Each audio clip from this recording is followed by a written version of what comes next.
Pinagpalang araw po sa inyong lahat. Ayan. Napag-usapan po natin noong mga nakaraang linggo ang tungkol po sa end times. Ano po? Naibigay po natin ang mga senyales o mga tanda ng pagbabalik ng ating Panginoong Kristo at kung paano po tayo maghahanda sa kanyang pagbabalik. Alam niyo po, ang isa po sa mga magaganap sa pagdating ng ating Panginoon ay ang paghihiwalay ng dalawang uri ng tao na tinatawag ng Biblia na ang tupa at ang kambing or the sheep, the separation of the sheep and the goat. Sino ba itong mga ito? Ako po si Pastor Ato Gutierrez ng World Congress Evangelistic Church at tatalakayin po natin ang dalawang taong ito na ilalagay ng Diyos sa kanyang kanan at ng kanyang kaliwa. Okay? Ang title po ng ating paksa ngayon ay, Are you a sheep or are you a goat? Ang ating pong scripture ay matatagpuan sa Matthew 25:31-32. Sabi po rito, When the Son of Man comes in His glory, and all the angels with Him, He will sit on His glorious throne. All the nations will be gathered before Him, and He will separate the people one from another as a shepherd separates the sheep from the goats.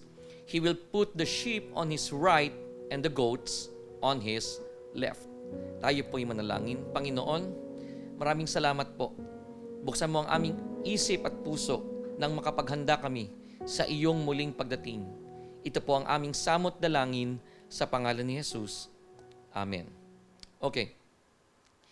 Kung makikita po natin ang senaryo ng pagdating ng ating Panginoon, ang sabi po rito, ang lahat daw po ng tao, no, lahat ng tao sa lahat ng bansa ay tatayo sa kanyang harapan. At si Jesucristo na parang isang tupa, ay ihihiwalay niya ang kanyang tupa sa mga kambing. Okay? So magkakaroon pala ng separation sa huling panahon, no? Bakit kaya merong pagse-separate, no? Makikita po natin ito na sa atin pong pagde-describe ano ba ang mga tupa at ano ba ang mga kambing. Okay? Ito po ay imagery na ginamit ng Diyos sa dalawang uri ng tao. Okay? Yung paghahawig po ng mga tao sa mundo ay may dalawang imagery, ang sheep at ang goat. Pero yung event po na paghihiwalay nito ay hindi po to imagery. Ito po ay literal na paghihiwalayin ng Diyos. Kung akin pong babanggitin itong scripture sa Matthew 25:34-36, sabi po rito, Then the king will say to those on his right, Come, you who are blessed by my Father, take your inheritance, the kingdom prepared for you since the creation of the world. For I was hungry, and you gave me something to eat. I was thirsty, and you gave me something to drink. I was a stranger, and you invited me in. I needed clothes, and you clothed me. I was sick, and you looked after me. I was in prison, and you came to visit me. Tignan po natin ang description ng Diyos sa mga tupa, no? Ito pong mga tinatawag ng Diyos na mga tupa ang kanilang pag-uugali. Ito po ay yung mga may malasakit sa mga kapatiran. Ano? Sabi niya rito, For I was hungry and you gave me something to eat. I was thirsty, you gave me something to drink. I was a stranger and you invited me in. I needed clothes and you clothed me. I was sick and you looked after me. I was in prison and you came to visit me.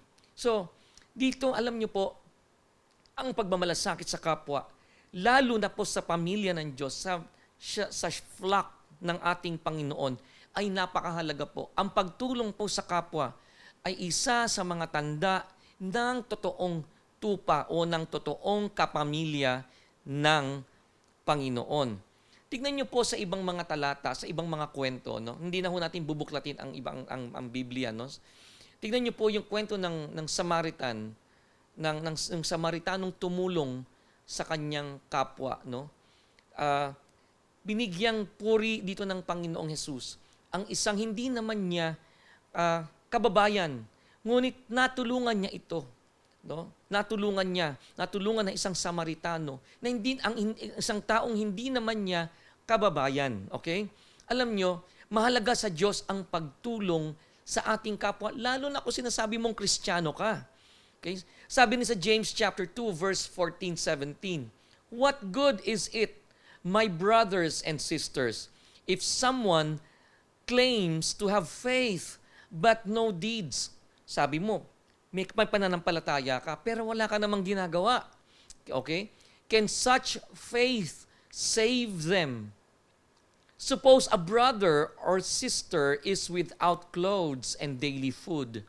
If one of you says to them, 'Go in peace, keep warm and well fed,' but does not do about their physical needs, what good is it? In the same way, faith by itself, if it is not accompanied by action, is dead." Marami po nagsasabi ng mga Kristiyano na sila ay may pananampalataya. Makikita mo yung mga outward, mga external actions na pumupunta sa church, kumakanta ng praise and worship, nagbabasa ng Biblia. Pero lahat po ng iyon ay pansarili lamang. Hindi mo sila nakikitaan ng expression of love overflowing from inside. Love of God na dumadaloy yan at ini-extend nila sa kanilang mga kapwa mananampalataya na nangangailangan ng tulong. Dito po tayo nagkakaroon ng konting problema. Kung masasabi mo bang konti ba itong problemang ito, no? Kasi tayo naman pag na-realize natin na kulang tayo sa ganito, maaari pa tayong tumulong sa ating kapwa, no? Ito po ay isa sa mga fulfillment po ng sinasabi sa Matthew 22:37-39. Ang sabi roon ay, siyempre mahalin natin una ang ating Diyos with all of our hearts, with all of our soul, with all of our strength. Pangalawa po dito ay kasing halaga ng unang pag-ibig sa Diyos. Ito ay ang pagmamahal sa ating kapwa. Love your neighbor as you love yourself. Ibig sabihin po nito, palatandaan o katangian ng mga tupa na ilalagay ng Panginoon sa kanyang kanan ang mapagtulong sa kapwa. At hindi lang po yan, ang mga tupang ito ay kanyang gagantimpalaan. Sabi po sa verse 34, "Then the king will say to those on his right, 'Come, you who are blessed by my Father, take your inheritance, the kingdom prepared for you since the creation of the world.'" Ang ganda nitong eksenang ito kapag tayo ay inabutan ng ating Panginoon na tumutulong sa ating kapwa, na hindi lang tayo concerned sa sarili nating dadamitin, kakainin o mga kailangan natin sa buhay, kundi naka-look out din tayo kung ano ang mga kailangan ng ating mga kapatiran. Sa kabilang banda naman, dito sa kanyang kaliwa ay nakabukod naman po ang mga kambing o ang mga goats. Ano naman ang kahahantungan ng mga kambing? Ang sabi po rito sa talatang ito ay ihiwalay daw po sa kaliwa ang mga taong tinagurian ng Diyos na mga kambing. Isusumpa at itatapon sa apoy ng impyerno. Sabi po sa Matthew 25:41-45, "Then he will say to those in his left, 'Depart from me, you who are cursed, into the eternal fire prepared for the devil and his angels.'" Wow, itatapon daw po sila sa impyerno. Bakit? Kasi hindi sila marunong magpakita ng pagmamahal sa kanilang kapwa, lalo na sa mga nangangailangan sa pamilya ng Diyos. Wala silang malasakit.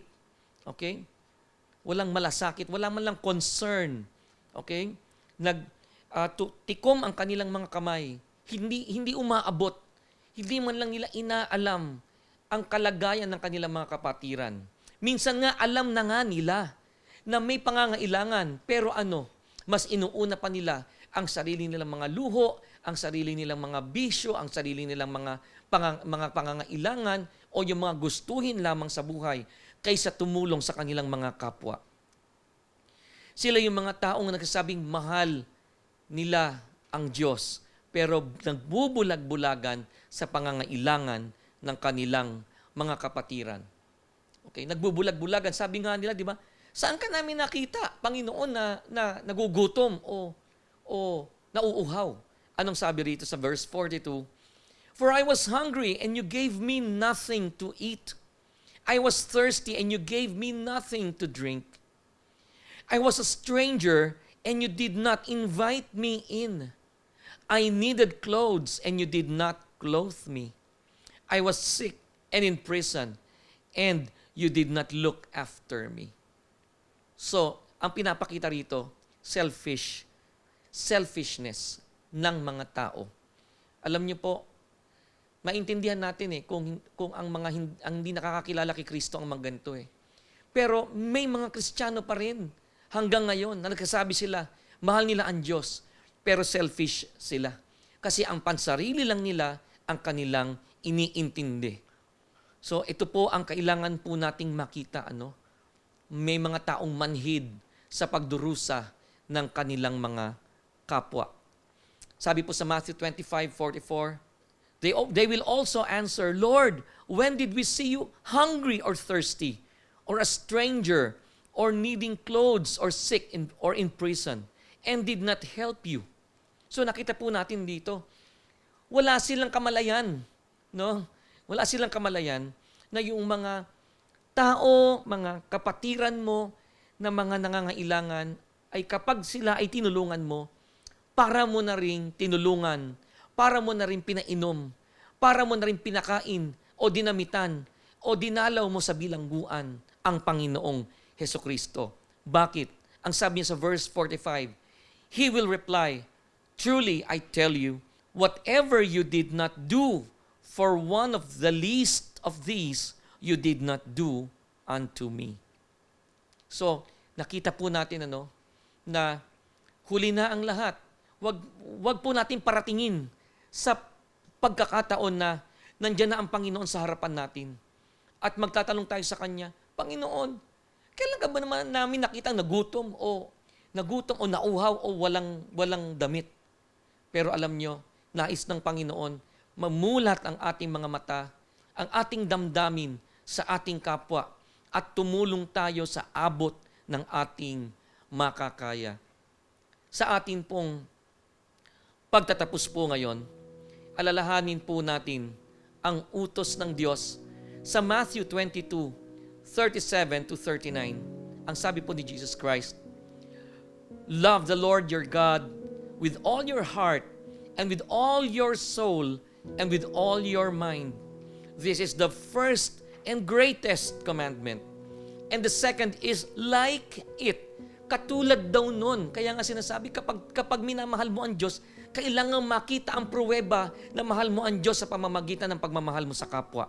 Ano po yung the second is like it. Love your neighbor as you love yourself. Okay? Ito yung isa sa mga mahalagang punto sa puso ng Diyos, ang pag-ibig sa kapwa. Ano po? Yung pong ating pagtulong sa kapwa. Ano ba ang kailangan natin sa pagtulong sa kapwa? Meron po akong 5 na ibabahagi ngayon sa inyo. Una, ang iyong puso. Kailangan may compassion ka.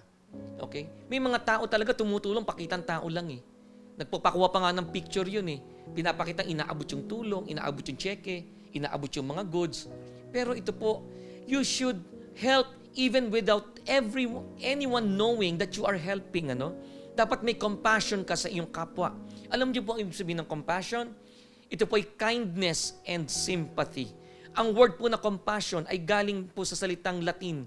Ang salita po na yun ay compati. Ibig sabihin po, to suffer with. How can you suffer with? Alam mo yung kapwa mo, walang-wala. Tapos ikaw, sarap na sarap ka sa mga pinagbibili mong mga gamit sa sarili mo. Why don't you suffer with him? Bakit imbis na ibili mo ng sarili mong damit, ibili mo ng sarili mong gadget, nag-upgrade ka lang naman, pero alam mo, ang kapatiran mo, may proyekto na kailangan pag-ambagan kasi kailangan niya ng isang gamit para sa kanyang pag-aaral Maaaring cellmate mo yan, pinagdadamutan mo. Maaaring nangangailangan siya, nasunugan siya, kailangan ng mga damit. No? Hindi ka man lang magbigay. Maaaring ibinibigay mo, baka sira-sira pang damit o kaya yung mga pagkaing expired na. Hindi po ganun ang pagtulong sa ating kapwa. No? Pero kapag ikaw ay totoong nasa iyo si Kristo, mararamdaman mo ang nararamdaman ni Kristo. Buksan mo ang mata mo para makita mo at maramdaman mo ang mga taong nagdurusa sa paligid.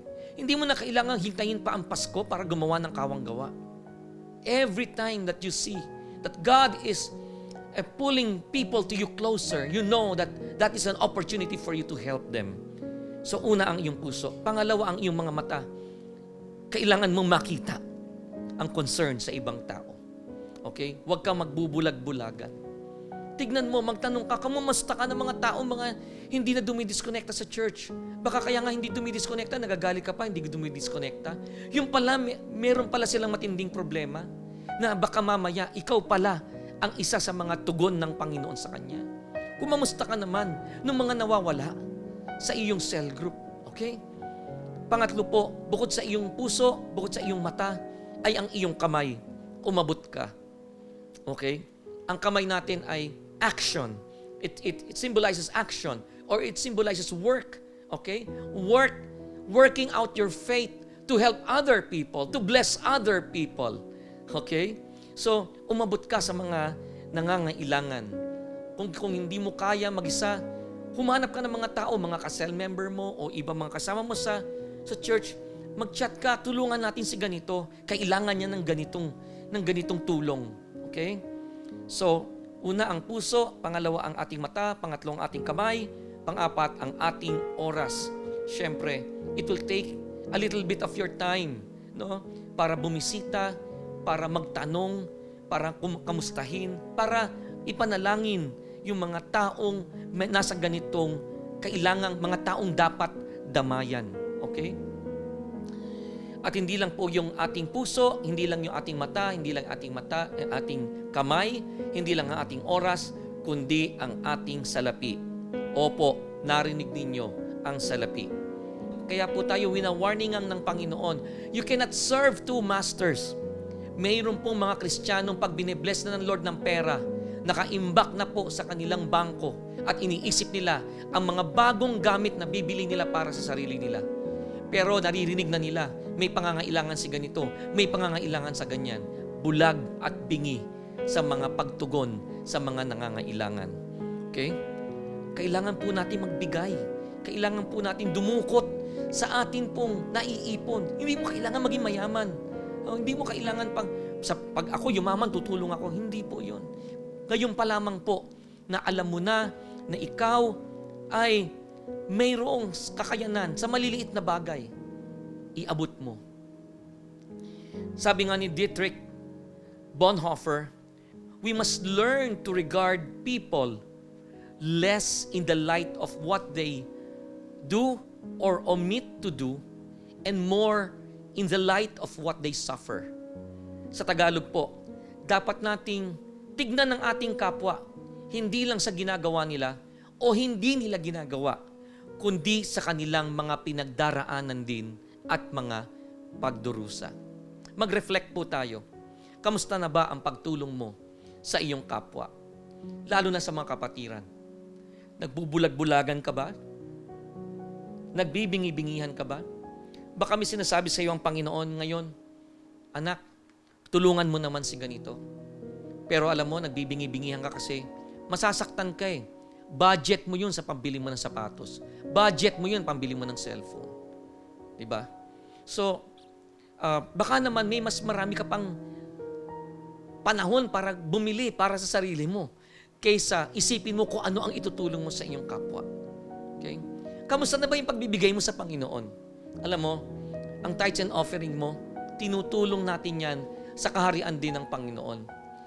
Pinapalawak natin ang salita ng Diyos, pinapalawak natin ang kayang ratingin ng salita ng Diyos dahil alam natin na ang isa sa mga pagtulong sa kapwa ay marinig nila ang mabuting balita ng Ebanghelyo. Pero hindi ka faithful, baka ikaw ay tawaging kambing ng Panginoon sa huling panahon. Hindi mo madadaya ang Panginoon. At mabuti nang gawin natin ito hanggat tayo'y may lakas upang huwag tayong maturingang kambing at ng Panginoon at mailagay sa kanyang kaliwa. Alalahanin mo, bigyan mo rin ng diin ang pagiging Panginoon ng Diyos kaysa sa kayamanan. Isa ito sa struggle ng mga Kristiyano, lalo na pag binibless siya. Isipin mo rin, sino ba ang sinusunod mo? Kailangan mong makita na ang pagtulong sa ating kapwa, lalo na sa kapatiran, ay pangalawa sa pinakadakilang utos ng ating Panginoon. Okay?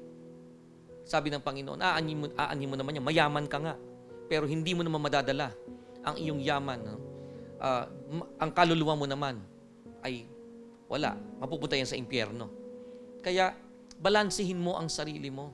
Tignan mo ang sarili mo na nasa gitna ka ng kaharian ng ating Diyos sa pamamahala ng Panginoon, kahit ang iyong bulsa, ang iyong bangko, ang iyong sweldo, dapat ang Panginoon niyan ay ang ating Panginoong Hesukristo. At huwag na huwag mong hahayaan, datnan ka ng Panginoon at ikaw ay ilalagay niya sa kanyang kaliwa at ituturing kanyang kambing.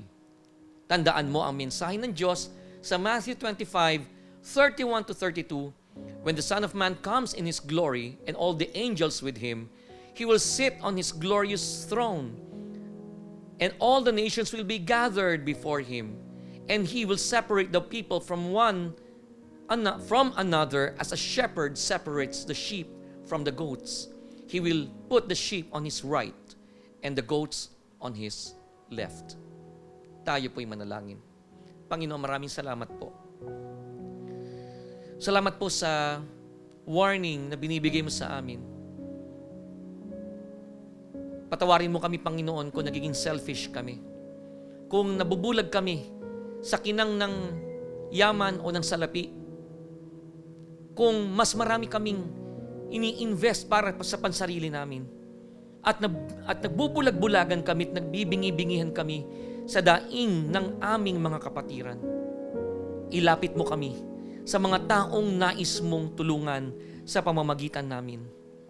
At Panginoon, nais naming datnan mo kami sa iyong pagdating, sa pagharap namin sa iyo, na kami po ay iyong mga tupa na sa iyong kanan at gagantimpalaan mo. Papamalahaan mo ng iyong kaharian. Salamat po. Ito po ang aming samot dalangin sa pangalan ni Jesus. Amen. At kung ngayon mo lamang first time na makinig ng mensaheng ito, kailangan mo magkaroon ng personal na ugnayan sa ating Panginoong Kristo at magsimulang lumakad at mamuhay ayon sa kanyang kalooban.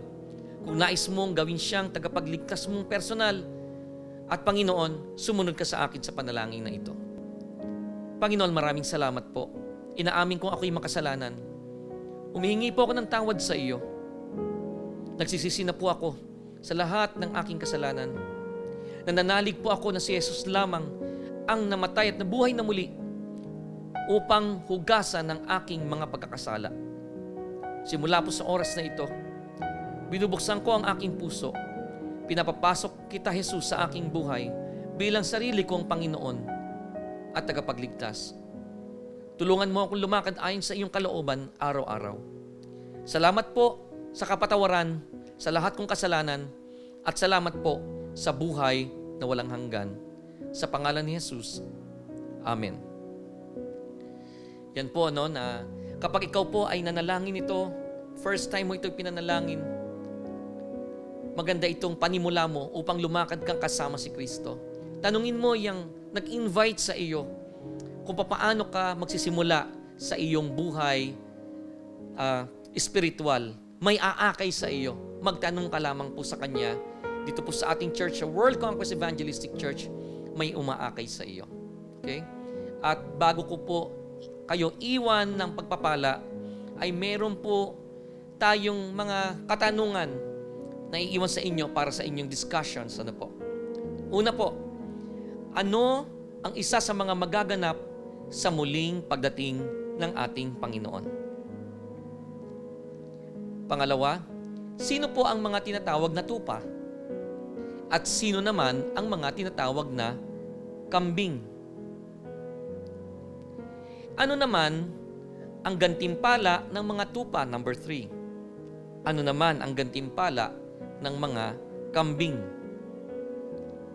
Number 4. Sa palagay mo, ano ka sa dalawang ito? And number 5, anong aral ang itinuturo ng Diyos sa iyo para maging ganap kang tupa ng Panginoon? Yan po ang ating mga katanungan at maraming salamat po sa inyong pakikinig. Nawa po, hindi lang po tayo makikinig, tayo po'y tagagawa ng kanyang salita. Muli, ako po si Pastor Ato Gutierrez ng World Conquest Evangelistic Church. The Lord bless you and keep you and make His face to shine upon you and give you peace. God bless you all. Magandang araw sa inyong lahat.